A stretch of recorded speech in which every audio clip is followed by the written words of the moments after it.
cómo lo razonamos y cómo nos damos cuenta, eso es lo importante. Si pongo la del entrehierro, fíjense, el flujo, es único el flujo, ¿no es cierto? ¿Sí? O sea que si yo estoy calculando la corriente para producir un flujo único, que phi, acá no hay flujo del aire o flujo del núcleo, no, un flujo único. Pero yo tengo que generar una fuerza magnetomotriz N por I para generar un flujo que tenga y me genere un campo magnético de 0,5 Tesla en el entrehierro. Pero el flujo, ¿con qué se va a encontrar? ¿Con qué oposición se va a encontrar? ¿Solamente con la del entrehierro? Todo. O sea, ¿qué reluctancia hay que poner? La total. Ese es el análisis lógico que debemos hacer. Bien. Bueno, flujo por reluctancia total dividido N. Bueno, me falta phi, el flujo, pero sabemos que el flujo es el B del entrehierro por la sección del entrehierro que la tengo. Listo. Quedó resuelto. O sea que se dan cuenta que es muy simple, ¿no? Fácil. Vamos ahora al número 4.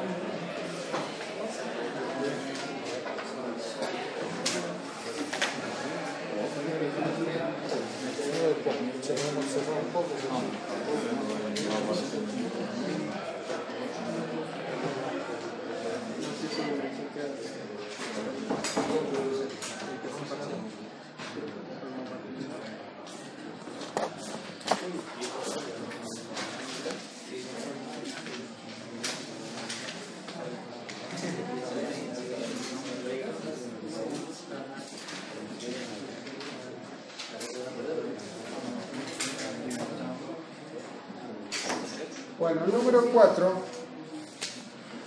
nos dice el entrehierro del circuito magnético de la figura 3, observen la figura 3, es igual a la figura, la que teníamos como figura 1, es igual. Nada más que, cuidado, nos dice en el entrehierro del circuito magnético de la figura 3 se necesita un flujo útil de 10 miliwatt. Entonces acá me dice, ojo, flujo útil 10 miliwatt en el entrehierro, en el entrehierro. Le pongo flujo, bueno, ya vamos a identificar qué es lo que es el flujo útil. Determinar la fuerza magnetomotriz necesaria, o sea, determinar la fuerza magnetomotriz, o sea, N por I. Esto es lo que me está pidiendo. La fuerza magnetomotriz necesaria suponiendo la construcción con chapa de silicio acero. Datos. Silicio acero. Considerar 5% de flujo disperso en el entrehierro. Flujo disperso 5%. Y factor de laminado 0,85. Factor de laminado. KL creo que lo denominaron. ¿Sí? Así seguimos con la misma simbología. KL dijimos de 0,85.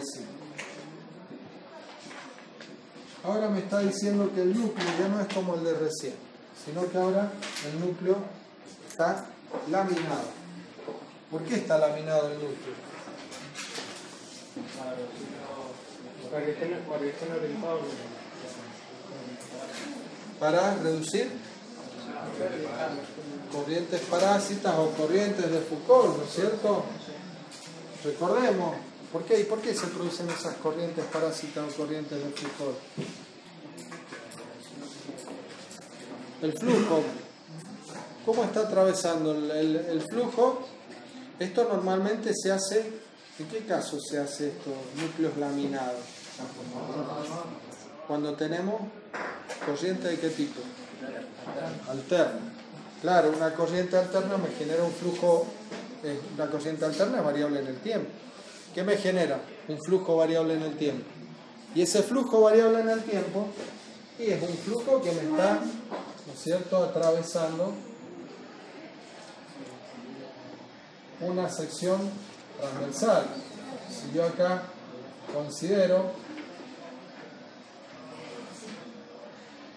esta sección transversal y el flujo me está atravesando esa sección transversal, pero el flujo es variable en el tiempo. ¿Y de qué estamos hablando? De un material ferromagnético. ¿Un material ferromagnético es conductor o es aislante? Conductor. No he dicho buen conductor. Conductor. ¿Está bien? Es un material, es un metal, por lo tanto es conductor. Bueno, y entonces, ¿qué es lo que pasa ahí? Si yo tengo un flujo variable en el tiempo en este sentido, ¿qué es lo que me va a generar? Cuando yo tengo un flujo variable en el tiempo, ¿qué es lo que aparece? Una esfera inducida, ley de Faraday. E igual a menos la variación del flujo con respecto al tiempo. Entonces, flujo variable en el tiempo me genera una esfera inducida. Y como esta sección transversal es una sección constituida por un metal que es conductor, ¿y qué es lo que va a aparecer? Va a aparecer una corriente. O sea que acá me aparece esto que está acá, que yo la represento en ese sentido, pero si es alterna, esa corriente va a tener un instante en un sentido, otro instante en sentido contrario, de la misma manera que está variando el flujo. ¿Está bien? Bueno, entonces ahora estas corrientes, ¿qué es lo que pasa con esas corrientes? ¿Qué generan esas corrientes? Calor. Esas corrientes generan calor. ¿Y es bueno el calor en un circuito magnético de un transformador? No, es malísimo, porque yo quiero que el transformador me transforme, me transfiera energía de un primario a un secundario. Yo no quiero que eso sea una estufa, no quiero que caliente. ¿Está? Entonces, ¿qué es lo que hay que hacer? Hay que tratar de disminuir esa cantidad de calor. ¿Y cómo la disminuimos? Y bueno, si yo lamino el núcleo, ¿y qué va a pasar al laminar el núcleo? Y bueno, voy a estar disminuyendo la sección por la cual va a estar circulando la corriente, ¿o no? ¿Sí? Entonces acá, ahora esto lo vamos a exagerar. Los entrehierros siempre son entrehierros muy chiquitos, ¿no? Yo todo esto lo hago bien grande para poder representar las líneas de campo y que esto se entienda un poquito mejor, ¿eh? Bueno, salió medio feo, lo vamos a arreglar.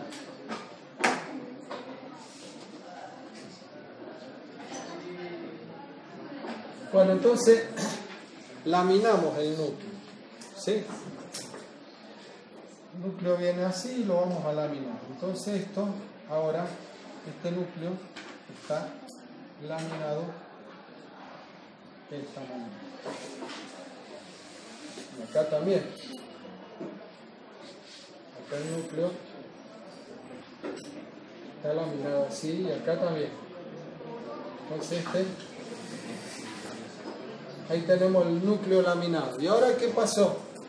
Y esta corriente que yo tenía acá, ojo, al laminarlo no es solamente que sean chapas laminadas y que estén en contacto eléctrico una con la otra. Son chapas laminadas que tienen una película aislante. Está, esto ya viene las chapas para la fabricación de transformadores. Ya vienen, son chapas que ya vienen con esa película, ¿sí? Lógicamente después en el proceso de fabricación, todas esas chapas hay que tratarlas con mucho cuidado.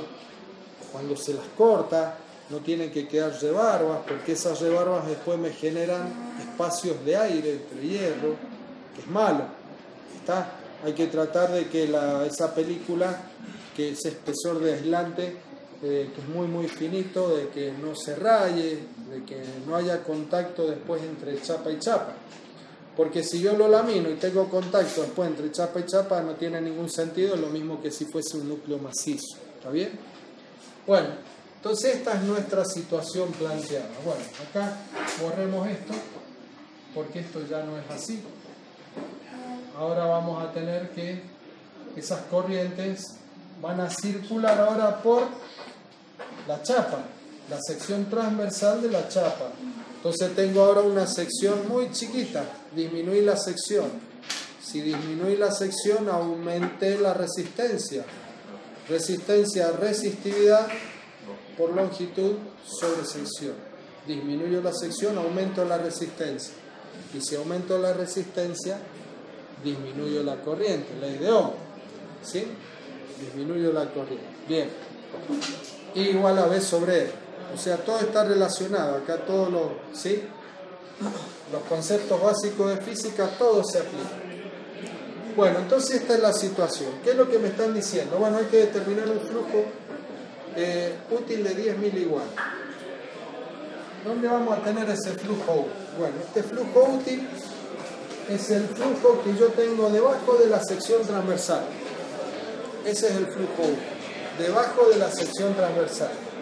O sea que es el flujo que yo voy a tener acá.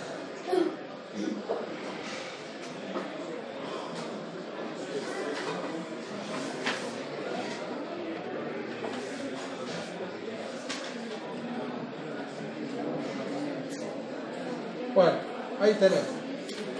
Esto que está acá, ahí abajo, es el flujo útil. Pero ¿qué más tenemos? Y tenemos un flujo disperso. ¿Cuánto es el flujo disperso? El 5%. Acá tengo líneas de campo que se me van a cerrar por el aire de esta manera.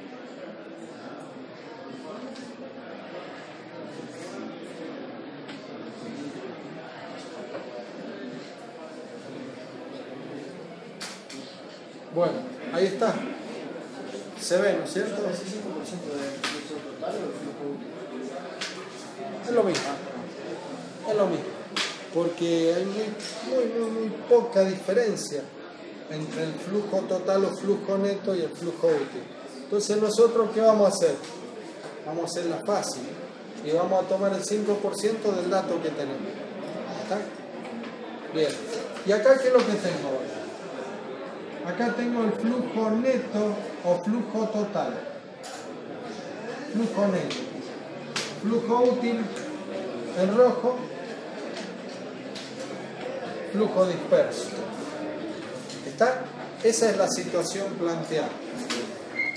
Bueno, veamos cómo lo resolvemos. Que hay que determinar la fuerza magnetomotriz.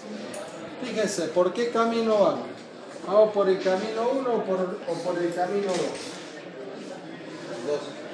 Por el 2. Fíjense, es muy fácil la cosa de darse cuenta. Cuando me dan la reluctancia, ¿sí? Voy a poder aplicar la ley de Ohm.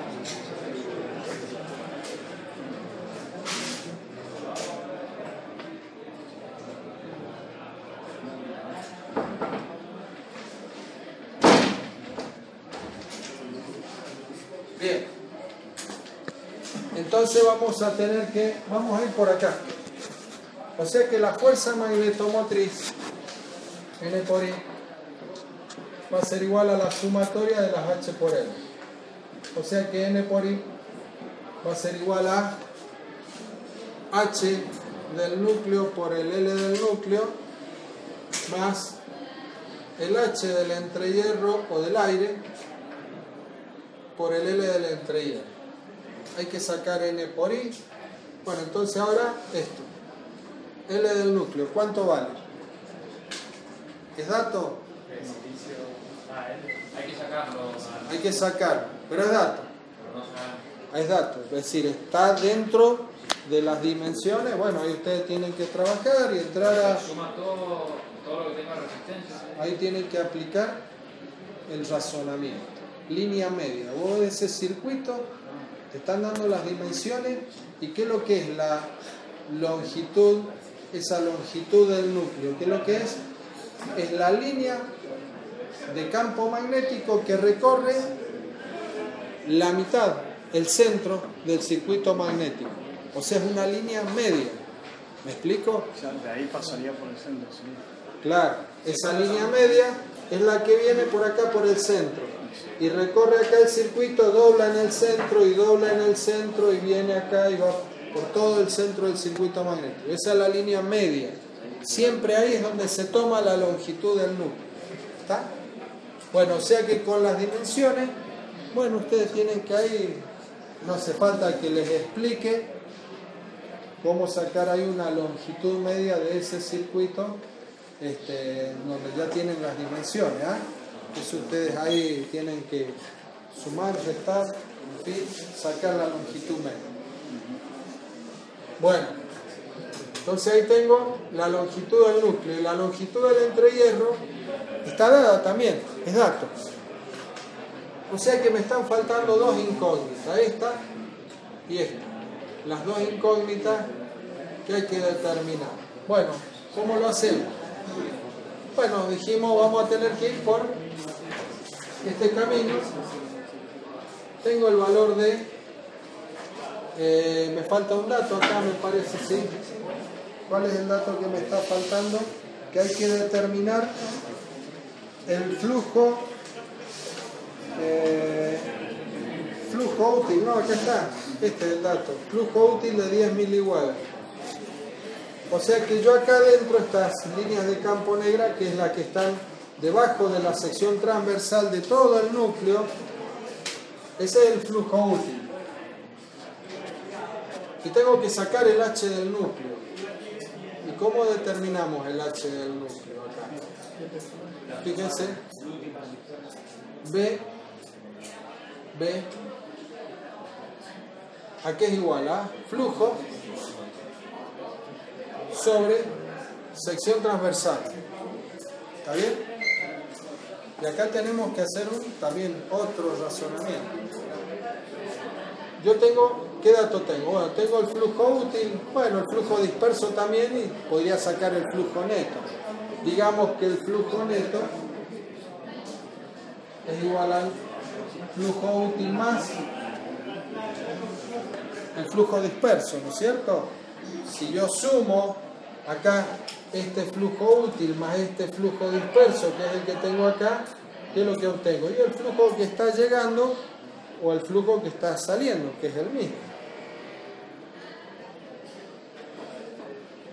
Profe, el flujo disperso es el 5% del total, del neto, no del útil. Pero si tomamos el útil, ¿sí? Es prácticamente lo mismo. La diferencia es totalmente despreciable. Fíjate, ¿cuánto toma el 5% del flujo útil de 10 miliweber? ¿Cuánto te queda? 0,5. Ahora, sumalo, ¿cuánto te queda el flujo neto?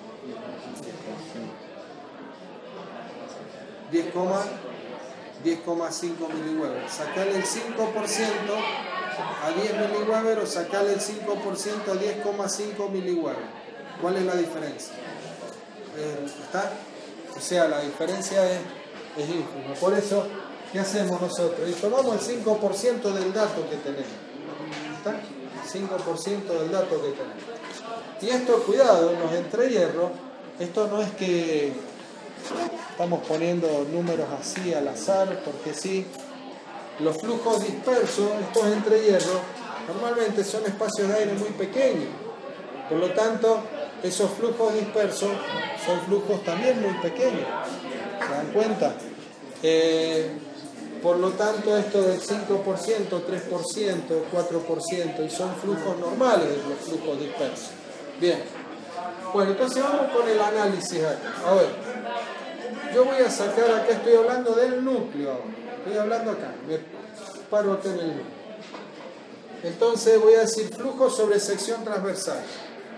¿Y qué flujo estoy tomando? Flujo neto. Flujo neto. ¿Está? O sea que flujo neto. Pero si digo flujo neto, ¿sí? ¿Qué sección tengo que tomar ahora? ¿Ah? La del núcleo. ¿Está? La del núcleo. Pero cuidado, ¿por qué motivo? Porque el núcleo está laminado. ¿Qué me dice el factor de laminado? 0,85. ¿Qué me está diciendo eso? ¿Qué tiene implícito ese 0,85. El 85% sería el núcleo y el otro. Claro, eso me está diciendo en forma implícita. El 85% es material ferromagnético, por donde se dirige el flujo. El otro 15% es el material aislante, el que tengo yo para separar chapa y chapa, ¿no es cierto? Bien. Por lo tanto, si yo estoy diciendo esto dividido esto, estoy diciendo que el campo magnético B en el núcleo se está dirigiendo por el 100% de la sección transversal. Cosa de que está mal. ¿Por qué? Porque el flujo es conducido por el material ferromagnético y no por el material aislante. Por lo tanto, ¿qué debo hacer acá? Afectarlo por el factor de laminar. O sea, K sub L. ¿Está claro? Bien. Ese es el razonamiento a seguir. O sea, esto que está acá no es una expresión caprichosa, sino que surge de ese razonamiento.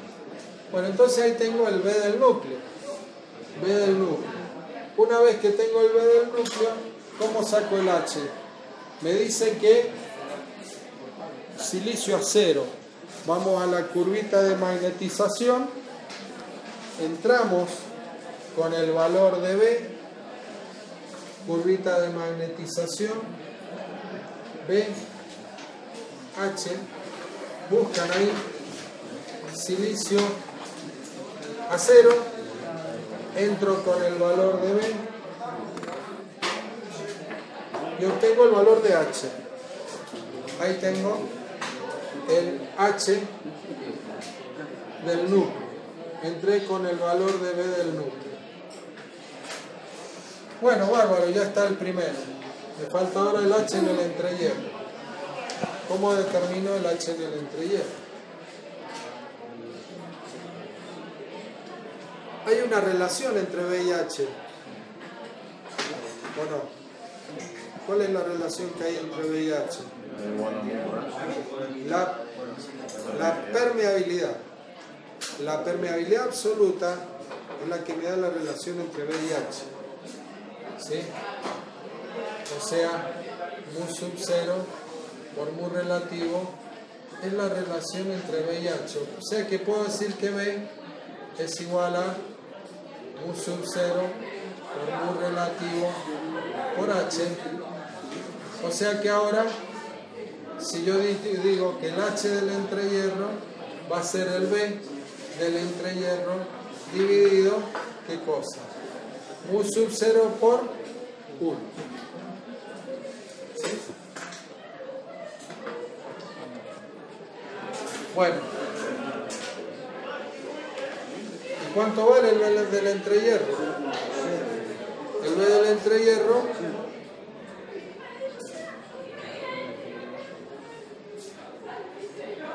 ¿cuánto es el B del entrehierro? Hay que sacarlo, ¿o no? Y a través del flujo. Flujo, bueno, no. B igual a flujo sobre S, igual. B, pero B del entrehierro es igual a flujo sobre sección transversal. ¿Cuál y cuál? ¿Qué flujo le pongo ahí? El útil. Si yo acá pongo flujo útil, ¿qué voy a poner acá? Exactamente. Si esto es, supongamos que esta es la dimensión A y acá tengo la dimensión B, esta S va a ser igual a A por B. ¿Está bien? Estoy tomando toda la sección del núcleo. ¿Por qué? Y porque dijimos que el flujo útil es este que está debajo de la sección transversal de todo el flujo en el espacio de aire. ¿Se entendió? Bien, un ejemplo de esto, a ver. Y esto, a ver qué sentido tiene. ¿Dónde podríamos aplicar un ejemplo de este tipo de determinar la fuerza magnetomotriz en un galvanómetro de Dersenbach? Todos saben lo que es el galvanómetro de Dersenbach. Se habrán olvidado. El nombre, no. ¿Sí? El nombre nomás. ¿Sí? Bueno, En el galvanómetro de Arzomal, que es un instrumento de bobina móvil e imán permanente, bueno, hay que generar un campo magnético para que la bobinita dentro del campo magnético gire cuando circula una corriente y la aguja marque en una escala, ¿no es cierto? Bueno, ahí tenemos, estamos sacando el flujo útil. ¿Cuál es el flujo útil? Y ese flujo que vamos a necesitar en el espacio de aire donde se mueve la bobinita. Ese es el flujo útil que nosotros estaríamos calculando acá, para que tengan una idea de que, bueno, ¿y esto qué es lo que es? Bueno, ahí tenemos, eso sería una aplicación. Bien. Vamos con el 5, está resuelto. Número 6.